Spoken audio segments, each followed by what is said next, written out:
SBI presents Tokyo Olympic 2020, the banker to every Indian.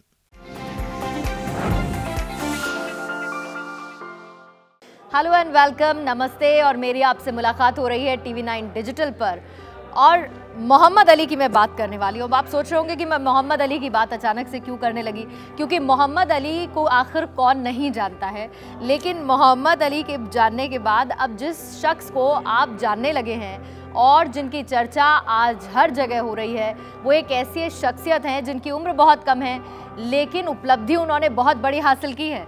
Tokyo Olympic में भारत के कोटे में दूसरा मेडल सुनिश्चित कर चुकी हैं और मैं बात कर रही हूं लवलीना बोरगोहाई की, जो कि असम के गोलाघाट, एक बहुत छोटा सा ज़िला है, वहां की रहने वाली हैं। और लवलीना के बारे में आज हर जगह चर्चा हो रही है क्योंकि लवलीना ने आज जिस तरह से खेल का प्रदर्शन किया और एक दूसरा मेडल भारत के लिए पक्का कर लिया है। ब्रॉन्ज मेडल उनको मिल रहा है, ये तय है। लेकिन अब जो अगली फाइट वो करने वाली है वो सिल्वर के लिए करेंगी और सिल्वर के बाद अगर वो गोल्ड का मुक्का मार दें तो कोई बड़ी बात नहीं है, क्योंकि जो परफॉर्मेंस उनकी तरफ से आज देखने को मिला वो वाकई में शानदार है। लेकिन देखिए, खेल में कहते हैं कि एक आपका दिन बहुत अच्छा होना चाहिए, दूसरी तरफ आप अपने खेल में बहुत अच्छे होने चाहिए और तीसरी आपको मेंटली और टेक्निकली बहुत ज़्यादा साउंड होना चाहिए, बहुत स्ट्रांग होना चाहिए, तब आप अपना दमखम दिखा पाते हैं। कम से कम आज वो लवलीना के खेल में देखने को मिला। अब लवलीना के बारे में मैं जल्दी से बात कर लेती हूँ क्योंकि शायद ही आप लोगों ने कभी लवलीना का नाम सुना हो, लेकिन आज के बाद कोई ऐसा शख्स नहीं होगा जो लवलीना को ना जानता हो। लवलीना के बारे में बात करने से पहले मैंने मोहम्मद अली की बात की थी, लेकिन मोहम्मद अली के साथ साथ माइक टाइसन की भी बात करनी होगी क्योंकि लवलीना माइक टाइसन के स्टाइल को काफ़ी ज़्यादा पसंद करती है। लेकिन माइक टाइसन के स्टाइल के साथ साथ जिनको देखकर वो प्रेरित हुई बॉक्सिंग करने के लिए, मुक्का लगाने के लिए, वो कोई और नहीं बल्कि मोहम्मद अली रहे। अच्छा, उनके बारे में एक किस्सा बड़ा मशहूर है क्योंकि ऐसे किस्से, ऐसे प्लेयर्स के बारे में अमूमन सुनने को नहीं मिलते हैं, इसलिए मैंने सोचा कि अगर मुझे एक दो किस्से पता है तो क्यों ना मैं आपके साथ उन्हें शेयर करूं। मोहम्मद अली को लेकर दरअसल ये कहा जाता है कैसे वो उनसे इंस्पायर हुई। एक दिन लवलीना के पिता जो हैं वो अखबार में लपेटकर मिठाई घर में लेकर आए। अब घर में है लवलीना, उनकी दो बहनें भी हैं। अच्छा, वो दोनों बहनें भी किक बॉक्सिंग करती हैं, नेशनल चैंपियन है उसमें, और लवलीना जो है वो भी किक बॉक्सिंग से ही उन्होंने शुरुआत की थी। लेकिन अब वो किस तरीके से मुक्केबाजी कर रही हैं वो आप देख रहे हैं और आज उन्होंने ब्रॉन्ज मेडल तो ले ही लिया है और गोल्ड का मुक्का वो जल्द ही लगाएंगी, उम्मीद हम ऐसी करते हैं। सिल्वर भी उससे पहले वो लेंगी। बहरहाल तो वो मिठाई लेकर आए एक कागज़ में लपेटकर, और जब मिठाई का खोली उस कागज़ में तो उसमें मोहम्मद अली के बारे में लिखा हुआ था।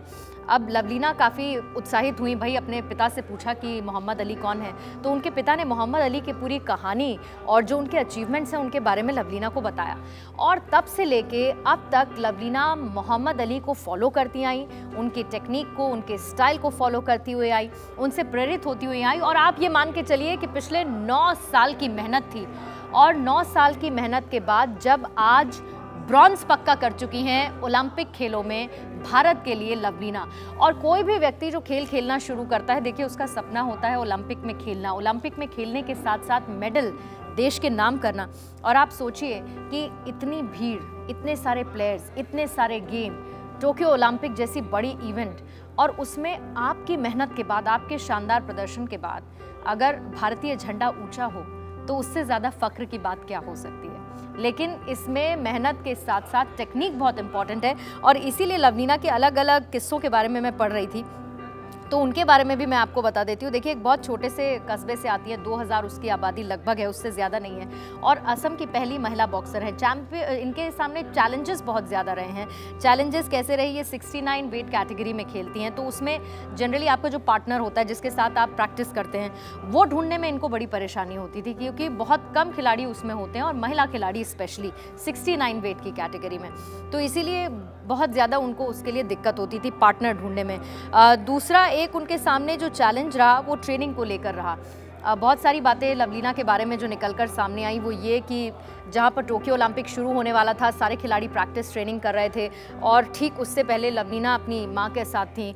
कुछ मेडिकल इश्यूज़ की वजह से जो उनकी माँ को दिक्कत थी तो लवलीना ने अपनी माँ के साथ रहना चाहा और अपनी माँ का साथ भी उन्होंने दिया। और उसके साथ साथ क्योंकि कोविड चल रहा था तो घर में ही प्रैक्टिस करनी पड़ती थी। बहुत ज़्यादा उनको उसमें भी चैलेंजेस देखने को मिले। और उनकी जो बहनें हैं वो तो मैंने बताया किक बॉक्सिंग में नेशनल चैंपियन है ही, लेकिन लवलीना ने काफ़ी मेहनत की और आस पड़ोस के लोग जो हैं जब ऐसे में जब 3 बहनें हों तो आप समझिए कि असम के गोलाघाट जैसे छोटे से ज़िले में, जैसा कि मैंने कहा 2000 आबादी उस गांव की जहां वो रहती हैं, तो किस तरीके की बातें होती होंगी। लेकिन उन बातों को नज़रअंदाज करके आज यहाँ तक पहुँचना, भारत के लिए इतनी बड़ी उपलब्धि लेकर आना और भारत का नाम इस तरीके से, भारत का झंडा ऊपर ऊंचा उठाना, अपने आप में कितना बड़ा अचीवमेंट है जिसके लिए आज हम सब खुश हैं और एक गर्व की अनुभूति होती है ऐसे में। लेकिन उनके जो चैलेंजेस बने रहे उसके बाद भी हार उन्होंने देखी और कॉमनवेल्थ गेम्स में 2018 में जब उनका चुनाव हुआ उसमें वो हार गई थी। उसके बाद हार के बाद उन्होंने कैसे आगे बढ़ने की सोची, क्योंकि मानसिक तौर पर, मनोवैज्ञानिक तौर पर आप कैसे अपने आप को स्ट्रॉन्ग करते हैं, ये कोई लवलीना से सीखे। और जब लवलीना की आप स्टोरी सुनेंगे, उनकी कहानी आप देखेंगे, और चाहे मीराबाई चानू का भी मैं जिक्र करूंगी, जब आप उनकी स्टोरी देखेंगे तो हार के बाद जीतना कैसे है, कोई इनसे सीखे।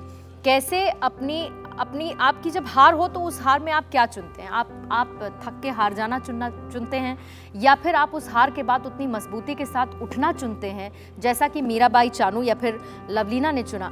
कॉमनवेल्थ में लवलीना हार गई, उसके बाद आज हम उन्हें देख रहे हैं जब वो ब्रॉन्ज मेडल जीत चुकी हैं ओलंपिक्स जैसे गेम में भारत के लिए, और वो भी बॉक्सिंग में। और इसीलिए हम सब उनके लिए दुआ करते हैं, हम सब उनके लिए प्रार्थना करते हैं कि इस जीत का जश्न हम एक साथ मनाएंगे।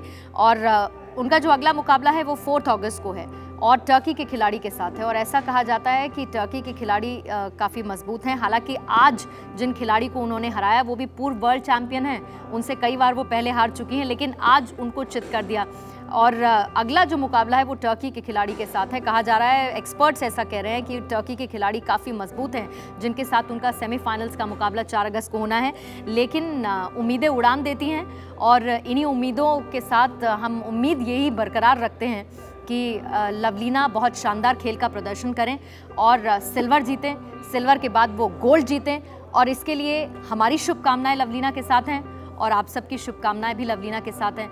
लेकिन जब ये कहानियां मैं आपके साथ साझा करती हूँ तो कम से कम इन कहानियों से आप ये तो सीखें कि जीवन में हार और जीत का सिलसिला लगातार लगा रहेगा, लेकिन कोशिश आपको कभी नहीं करनी छोड़नी चाहिए। और कोशिश आप करेंगे तो अपनी मंजिल की तरफ ज़रूर बढ़ पाएंगे, जैसा कि लवलीना या फिर हमारी बाकी प्लेयर्स को हमने करते देखा है।